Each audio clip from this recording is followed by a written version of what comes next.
ওই লবণের প্যাকেটগুলো গুছায় রাখ। কাকা আমার 1 খালি ডিম দেন আর 1 কেজি সয়াবিন তেল দেন। এসব নীতি আইসিস তা টাকা নিয়ে আইসিস? না কাকা, আজকে তো টাকা নিয়ে আসিনি। তুই টাকা কবেই নিয়ে আসিস, আগের তো মেলা টাকা পাবো। শোন, আমি বাকি বেচা বাদ দিয়ে দিছি, আমি এখন কারো কাছে বাকি বেশি নে। কাকা আমি যে মহাজনের গাড়িটা চালাতাম, মহাজনের গাড়ি নষ্ট হয়ে গেছে, এই কারণে কাছে কোনো টাকা পয়সাও নেই। আর আব্বার শরীরটাও তেমন ভালো না। আজকে দেন, আমি আপনারে কথা দিচ্ছি আমি আপনার টাকা দিয়ে দেবো। এই শোন, তোগের নগদ কথা বহুত শুনেছি, যা তুই, তোগের আর বাকি দিতে পারবো না। ভাই আসসালামু আলাইকুম। ওয়ালাইকুম আসসালাম। ভালো আছেন? আসি ভালো। কাকা আমার তো কিছু প্রোডাক্ট লাগতো। কি লাগবে বাবা তোমার? কাকা আমাকে 2 কেজি তেল দিবেন আর 2 কেজি পোলাও চাল দিবেন, আর হচ্ছে গুঁড়া মশলা আছে না মাংসের, ওইটা দিন। এই খালিদ, 2 কেজি সয়াবিন তেল দে আর 2 কেজি পোলাও চাউল দে, আর মাংসের মশলা আর এইগুলো দিয়ে দে। বাবা তোমার কি অবস্থা? আসি মোটামুটি ভালো, কিন্তু গ্রামে শীত তো, এই জন্য একটু কষ্ট হচ্ছে। যাই হোক কাকা, আমি এই মুহূর্তে টাকা দিতে পারবো না, আমার টাকাগুলো এটিএম কার্ডে রয়েছে। 2 দিন পরে টাকাগুলো দিলে কি সমস্যা? বাবা এ দোকান তো তোমারই, তোমার যখন যা লাগে তুমি এসে নিয়ে যাইও। তুমি তো আমাদের ভাইপো, তোমারে নিয়ে আমরা অনেক গর্ব করি। কাকা আমিও তো আপনার ভাইপো। হ্যাঁ, তুমিও ভাইপো, ও ভাইপো, ওর সঙ্গে কি তোর তুলনা চলে? তোর বাপ ছিল একটা অশিক্ষিত, তুইও হয়েছিস অশিক্ষিত, ও আছে শিক্ষিত, ওর সাথে কি তোর তুলনা চলে? তোরে তো 2000 টাকা বাকি দিলু তো তুই দিতে পারিস নে, আর ওরে লাখ টাকা বাকি দিলু, সমস্যা নেই, সবকিছু ঠিক আছে নাই দেখে নিও। আচ্ছা ঠিক আছে আঙ্কেল। আবার এই সময় কে ফোন দিল? আরে না না, আমার নিজের গাড়ি আছে না, আমার নিজের গাড়ি নিয়ে যাব, সমস্যা নেই, আমারটাতে যাওয়া যাবে। আচ্ছা ঠিক আছে রাখো।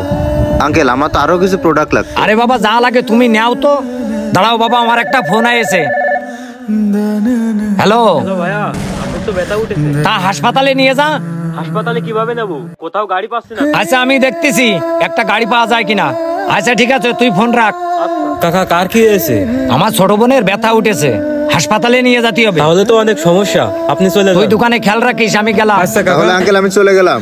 বাবা রে, তোমার না গাড়ি আছে বাবা? আমার ছোট বোনটা খুব অসুস্থ, ওরে হাসপাতালে নিয়ে যাওয়া লাগবে, তুমি একটু চলো না বাবা। আরে রাখেন তো, ওইটা কি আমার অ্যাম্বুলেন্স নাকি? ওইটা আমার পার্সোনাল গাড়ি, আর তাছাড়া আমার ড্রাইভারও নেই, আমি এখন গাড়ি বের করতে পারবো না। আমি ওইসব রুগী টুকি গাড়িতে উঠাই না। আপনি একটা অ্যাম্বুলেন্স ভাড়া করে নিয়ে যান, দরকার হলে আমি ভাড়া দিয়ে দেবো। বাবা রে, গাড়ি ভাড়া দেওয়ার সামর্থ্য আমার আছে, আমি এই মুহূর্তে গাড়ি কোন জায়গায় পাবো? তোমার তো গাড়ি আছে।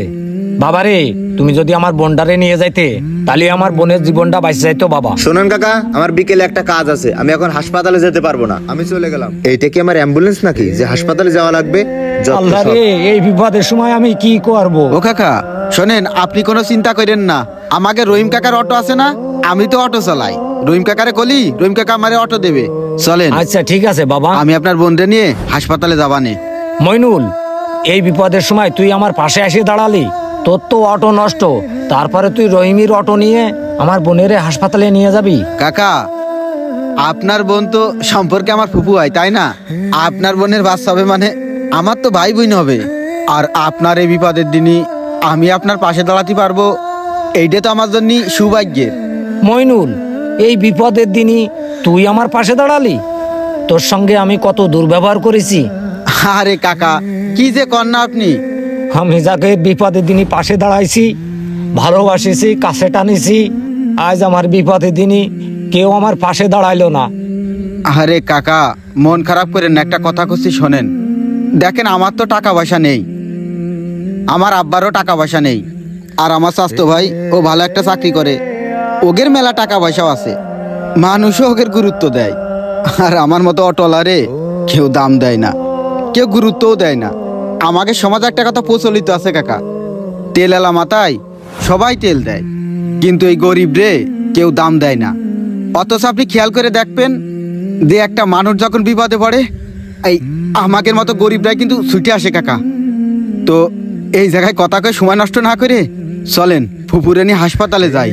আমাদের সমাজে আত্মীয় স্বজনদের মর্যাদা দেওয়া হয় তাদের অর্থ সম্পদ দেখে, কিন্তু এই অবহেলিত মানুষগুলো আমাদের বিপদেই পাশে থাকে। কাউকে অবহেলা করবেন না, সবাইকে সমান চোখে দেখুন। ভিডিওটা শেয়ার করার অনুরোধ রইল। ধন্যবাদ।